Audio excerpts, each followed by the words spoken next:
fractured world.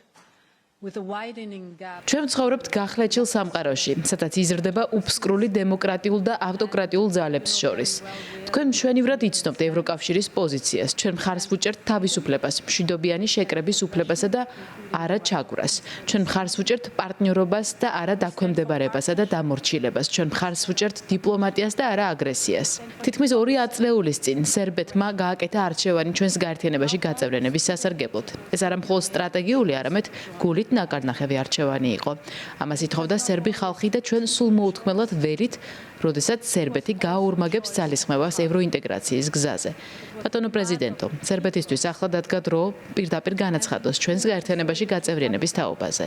ჩემი პირველი არგუმენტი ის არის, რომ აუცილებლად უნდა მივაღწიოთ წინსვლას კანონის უზენაესობის, საარჩევნო სისტემისა და მედიის თავისუფლების მხრივ.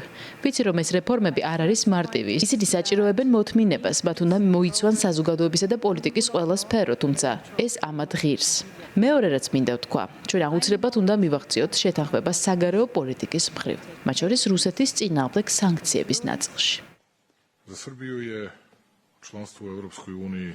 სერბეთისთვის ევროკავშირის წევრობა არის სტრატეგიული გადაწყვეტილება და საგარეო პოლიტიკის პრიორიტეტი. ვიმედოვნებ, ეს არ შეიცვლება შემდეგ არჩევნებამდე და ვფიქრობ, არც ამ არჩევნების შემდეგაც. უკრაინაში კონფლიქტის დაწყებიდან ჩვენ არც ერთი ახალი თავი თუ კლასტერი არ აგვეხსნია. იმის მიუხედავად, რომ ბოლო პერიოდში რაღაც ნაბიჯები გადავდგით, ვფიქრობთ, კიდევ ბევრის გაკეთება მოგვიწევს.